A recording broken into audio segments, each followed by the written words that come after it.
be turning to Exodus chapter 3.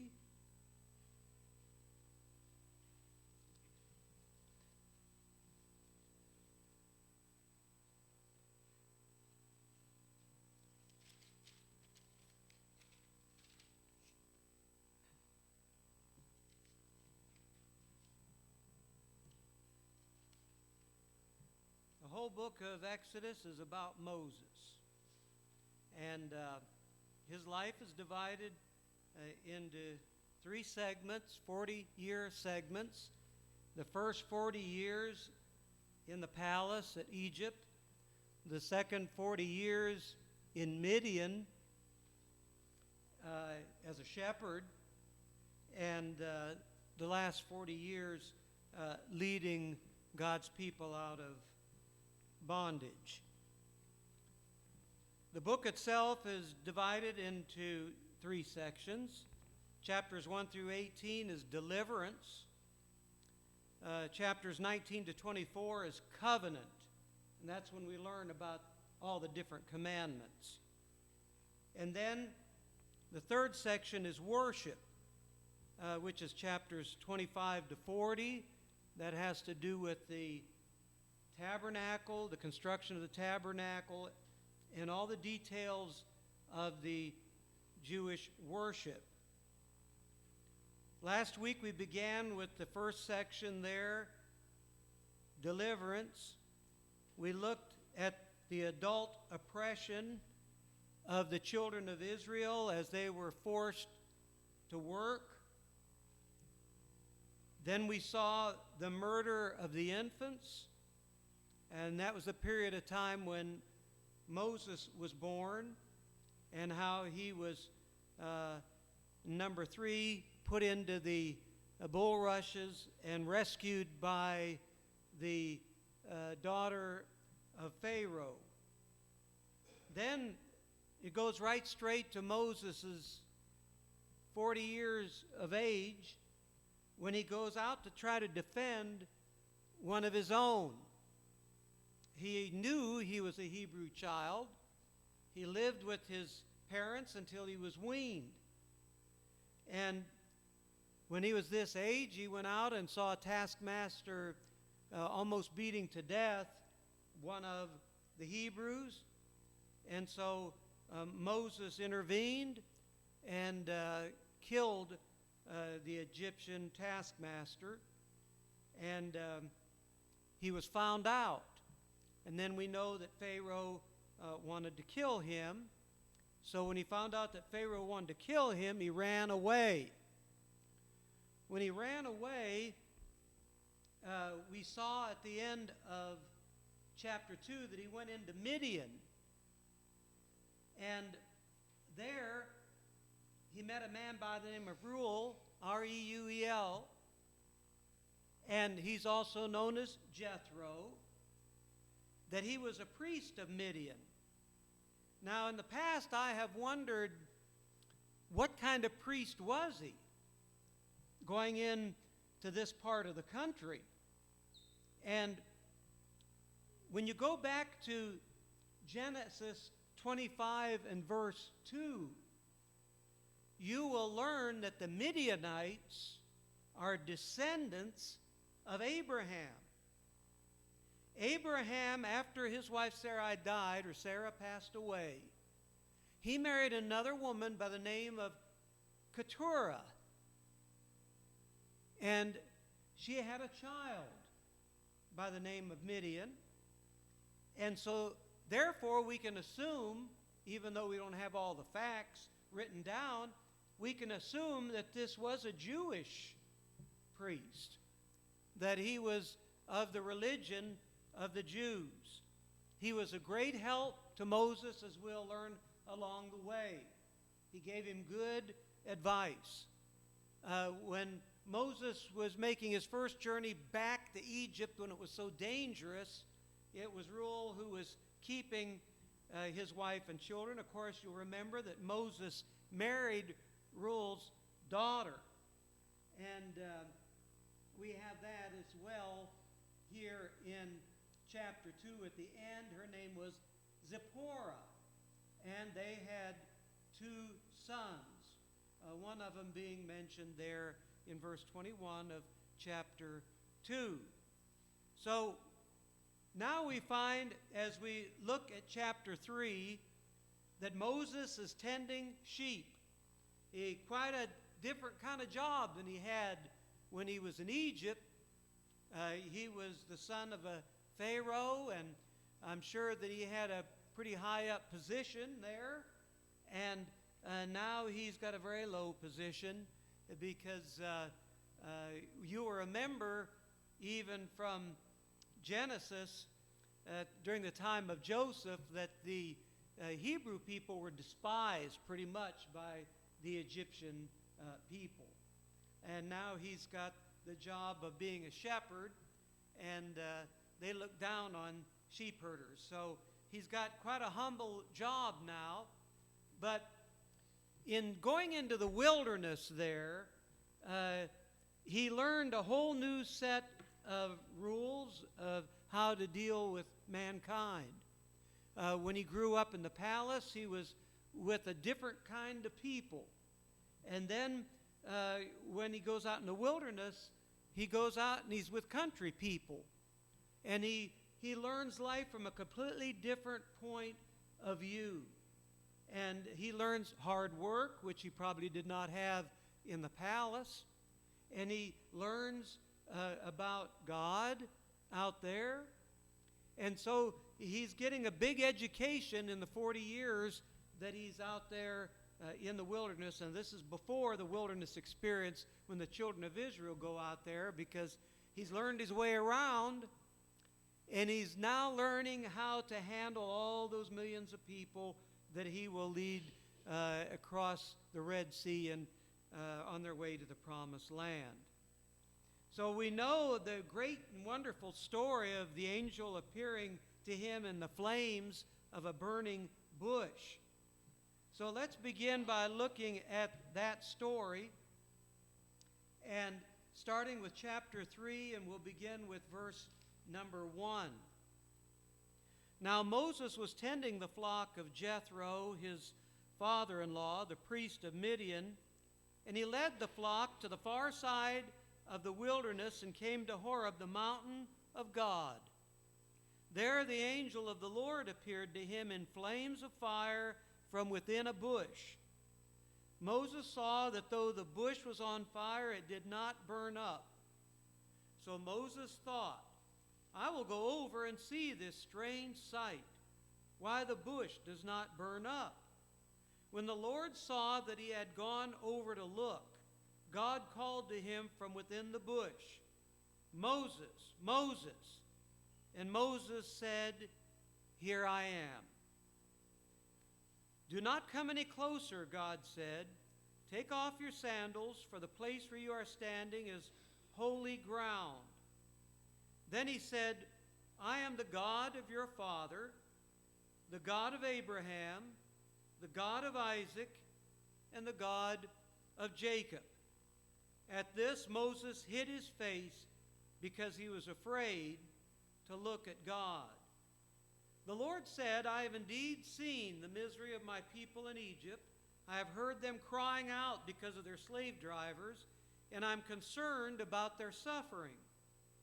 So I've come down to rescue them from the hand of the Egyptians, and to bring them up out of that land into the good and spacious land, a land flowing with milk and honey. The home of the Canaanites, the Hittites, Amorites, Perizzites, Hivites, Jebusites. And now the cry of all the Israelis has reached me, and I have seen the way the Egyptians are oppressing them. So now go. I'm sending you to Pharaoh to bring my people, the Israelites, out of Egypt. I'm sending you to Pharaoh. Not two pleasant words for poor old Moses. That doesn't sound like a good idea to him. And so he begins in the next section of Scripture, as we read it, to make excuses. And I think this is so practical because I think many times we use these kinds of excuses that keep from doing God's will in our own lives, especially when we're called upon to do something challenging, something beyond what we're used to, something beyond our comfort zone, so to speak. But a lot of times we learn that we have some hidden talents that we didn't know of before. Now, some of them are pretty obvious to us and others. People that can sing well, people that can speak well, people with special gifts of the Spirit that are in the church and contribute so much to the church.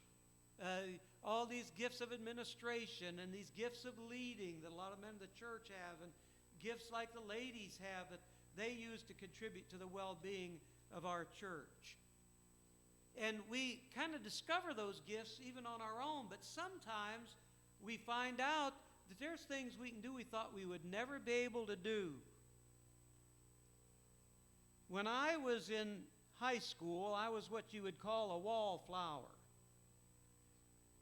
In fact, I can remember planting myself up against the wall of the gymnasium and not talking to anybody. I had a few friends that I liked, and I was friendly with those who spoke to me, but I did not go out of my way. If anybody would have ever said that I would get up and speak to people and become a preacher, I would say, no way, Jose. But it worked out, and I had a talent and a gift that I didn't even know about. The godly people helped me recognize it and then help nurture the gift. And finally, I used what I had for the Lord. But there's many things, even in my Christian life, that I felt even after I became a minister, I didn't think I could do those things in the church, but I pretty much had to learn to do them, and found out that I had some gifts in other areas as well. Susan may not remember this, because Susan was always the nice one of the three of us, because she was a middle child. But Susan and Bonnie, we had a pretty good-sized congregation at Country Church, but 200 or 300 people were in it. And in that church, if you sang, you would have to be approved by a music committee so to sing. But Susan and Bonnie, when they were very young, they were so good at doing duets that they were chosen to sing regularly on the calendar of the church worship services and everything. So when I got a little bit older and started going to church, I don't even know if I'd become a Christian yet, but I started going back to church when I was a younger teenager, and I told the girls that I would like to sing with them. And they said, no, you can't. You don't know how to. So I thought I didn't know how to sing for a long time. And then I learned that I was able to sing. So I don't know if Susan remembers saying that or not. Oh, maybe it was just Bonnie. Maybe Bonnie told me not. I could picture Bonnie doing that. Yeah. So that just gives you a little idea. So let's look at some of these excuses and see if we kind of fit in and can empathize with poor old Moses. I know I can when I see some of these. We're going to start with verse 11 of chapter 3. And his first excuse is, I'm a nobody. Let's read it. Verses 11 and 12. But Moses said to God, that's after God is saying, I'm sending you to Pharaoh. But Moses said to God, who am I? That's what he means by that. Who am I? I'm a nobody. That I should go to Pharaoh and bring the Israelites out of Egypt? So that was his first excuse. And that's one that a lot of us use. Oh, I can't do that. Look at all the people there at the church that know how to do that are very good speakers, very good singers, very good at talking at other to other people personally. And I can't do anything like that. And a lot of times we get down on ourselves and we get into that self-pity mode and don't do anything for the Lord. Maybe God points it out to us. Maybe friends and church members say, oh yeah, do that. You're good at that. You're very talented at that. Do that for the Lord. But yet you'll say, I'm a nobody. I can't do nothing. But that's exactly how he felt. But it turned out he could do something, as we know, like Paul Harvey says the rest of the story. Now look at verses 13 to 22 of chapter 3. And this is his second excuse. I don't know your name. Now we wonder about that. He was raised as a Hebrew child because it says here that I am the God of your father. And then he names Abraham and all of the others. So undoubtedly he had some knowledge of God, but of course he was a very young child when he went into Pharaoh's court, and he spent 40 years there, and he got a lot of teaching from all kinds of different philosophies and false religions. And so now he's asking, I don't know your name. What am I supposed to tell him? And of course, that's a good question. You know, if somebody tells you to go give somebody a message, you'll say, well, what is the message? You know, am I supposed to make up the message myself? And so he's saying, well, I don't even know your name. So look at verses 13 to 22.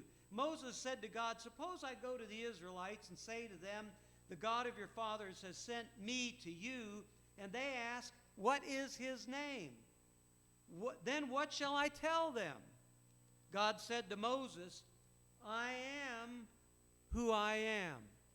Now there's somebody else thousands of years later who would say that. Who was it? Jesus. He said, I am. So here we have the divinity of Jesus brought out in the New Testament with this same language that we see here. God said to Moses, I am who I am. This is what you're to say to the Israelites. I am has sent me to you. God also said to Moses, say to the Israelites, the Lord, the God of your fathers, the God of Abraham, the God of Isaac, the God of Jacob has sent me to you. This is my name forever. We see that Jesus adapted that name because he was equal to God, God's Son. The name you shall call me from generation to generation. Go assemble the elders of Israel. Now this is the first step he had to take. He had to talk to the elders before he talked to the people. They were the ones that ruled the people. And even though these people were living in bondage, they still had representatives among the eldership who went to Pharaoh for their questions. So he said, go assemble the elders. Say to them, the Lord, the God of your fathers, the God of Abraham, Isaac, and Jacob, appeared to me and said, I've watched over you and have seen what has been done to you in Egypt. And I have promised to bring you up out of your misery in Egypt. So these elders are the first ones to get the message about God going to deliver them into the land of the Canaanites, Hittites, Amorites, Perizzites, Hivites, and Jebusites, a land flowing with milk and honey. In verse 18, the elders of Israel will listen to you. So that was the first step. The elders will listen to you. Now later on, we're going to see that they became angry at him because they listened to him, they did what he said, and things got worse for a while. Of course, you probably already know that. Then you and the elders are to go to the king of Egypt and say to him. You see, the elders already had access to the king. Moses was already away all those years, and there's a new king in town. So the elders had access to the new king. The Lord, the God of the Hebrews, has met with us. Let us take a 3-day journey into the wilderness to offer sacrifices to the Lord our God. This is the message you're going to deliver to Pharaoh. But I know that the king of Egypt will not let you go unless a mighty hand compels him. Now, last week I made mention of this fact. It could well be, and some commentators agree with this, that Moses was trying to prove to his people. There's some scriptures too, and I didn't write them down, that indicate that Moses was trying to prove to his people that he was going to help them even while he was a prince in Egypt.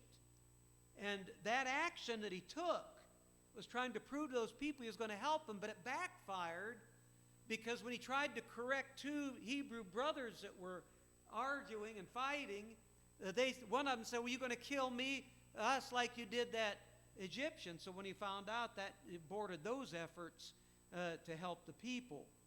And the point that I made last week, I think, is this, that that Moses needed something bigger than himself to deliver his people. He may have thought he could do it through a political means. He could have thought in his heart, well, I'm Pharaoh's son. Pharaoh will go along with me if I recommend leniency to these people. And that could have been in his mind. I don't know. But at least there's scriptural evidence that he felt that he was doing a service to his people when he killed that Egyptian. But he needed more clout. He needed somebody way bigger than the influence of Pharaoh even. Even if Pharaoh did agree with Moses. Moses didn't kill the taskmaster, and Moses went to Pharaoh and said, could you be nicer to my people and all this? Maybe he would have been a little nicer. We don't know. But he had to have divine help. And now he's getting it. They've got their part to do. The elders do, and Moses does, and the people do. But they also have a great, big, wonderful God who's more powerful than any nation on the earth and more powerful than even them. So he tells them, he said, I know that the king of Egypt will not let you go. So, verse 20, I will stretch out my hand and strike the Egyptians with all the wonders that I will perform among them. After that, he will let you go. So even right at the very beginning, the elders knew God's plan.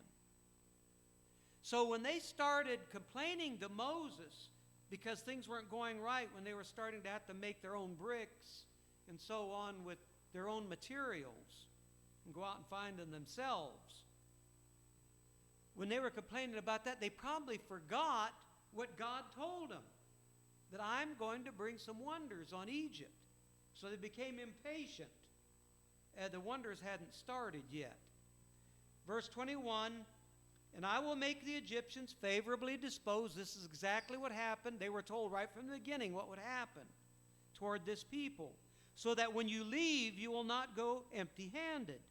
Every woman is to ask her neighbor and any woman living in her house for articles of silver and gold and for clothing, which you will put on your sons and daughters, and so you will plunder the Egyptians. So they got the message. And Moses' excuse then, I don't know your name, well, he didn't have an excuse any longer. God told him very simply, I am who I am, and now he's got to take it a step further. In verses 1 through 9, he said, the elders won't believe me. And so we already noticed that they did. But let's read this section, though, too, because it ties in. Because these are signs for Moses that they are going to accept him. Remember the snake, the rod that turns into a snake, and the leprosy that he got on his hand? These were signs, and we'll read about them here, signs to both the elders and to Moses himself that the elders would believe him. So let's read about it in chapter 4. Moses answered, what if they do not believe me or listen to me and say, the Lord did not appear to you? Then the Lord said to him, "What is that in your hand?" "A staff," he replied. The Lord said, "Throw it on the ground." Moses threw it on the ground, and it became a snake, and he did exactly what I would do. He ran from it. Here he was, grew up out in the wilderness now for 40 years. So I guess he didn't like snakes either. Then the Lord said to him, "Reach out your hand, take it by the tail." So he obeyed. He ran away from it at first, but he obeyed. Moses reached out, took hold of the snake, turned it back into a staff in his hand. "This," said the Lord, "is so that they may believe that the Lord, the God of their fathers, and the God of Abraham, the God of Isaac, and the God of Jacob, has appeared to you." Then the Lord said, "This is his second sign. Put your hand inside your cloak."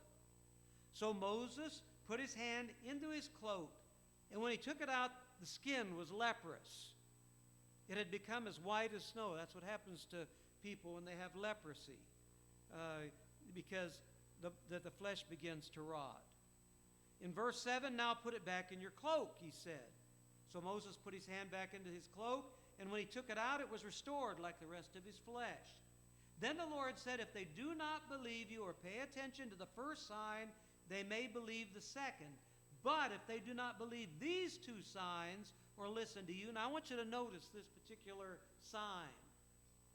We know that this was one of the first signs that was used as far as miracles to prove to the Egyptians that God is God. But this sign was also used to prove to God's people that Moses was the actual leader. Look at verse 9.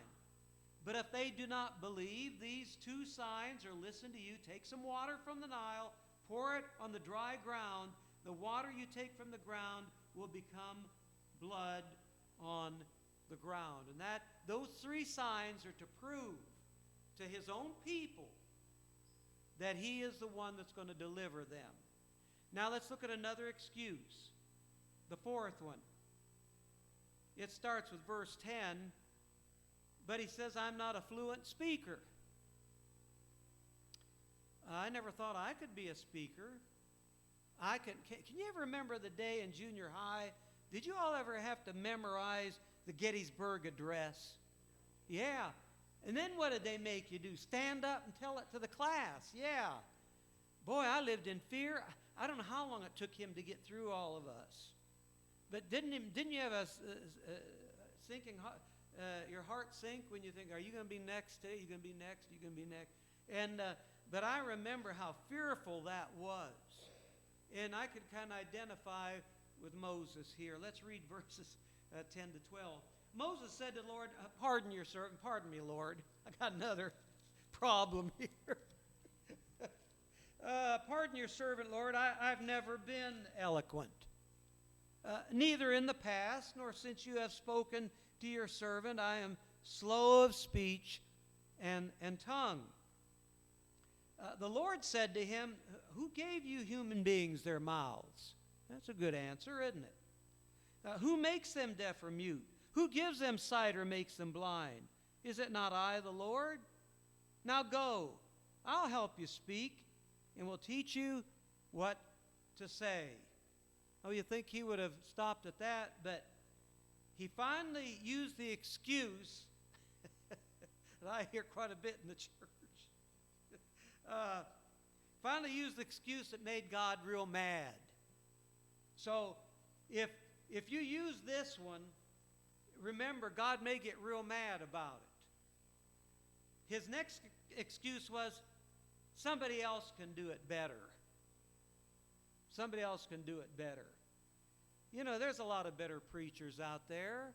There's a lot of better singers than Bob Lawrence. There's a lot of people out there, ministers out there that are better administrators than I.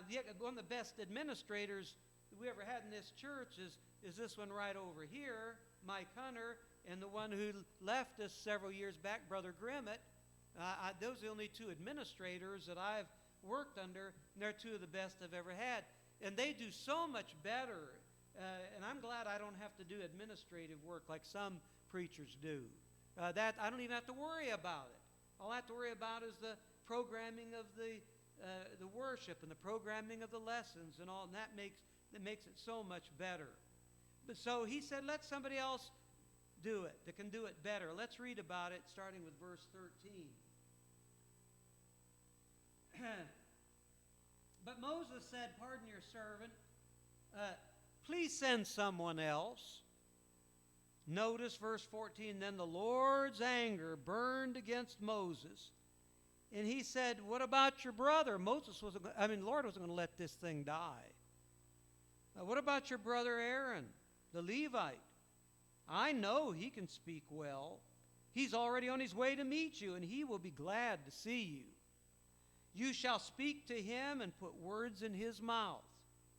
I will help both of you speak and will teach you what to do. Now, of course, they're going before Pharaoh. They've got to say everything just right. They've got to have just the right words. And God is going to give them those words. You know, there's many times in my life as a minister that I go to God and I say in my prayer, I'm all out of words. I don't know what to say anymore. I've been at this church, even in my prayers I said, I've been in this church over 40 years, almost 50. And it seems like I've used up all my words. But you know what comes to my mind as I'm praying? I don't need my words. It's the ones I'm reading to you now, so don't worry about it.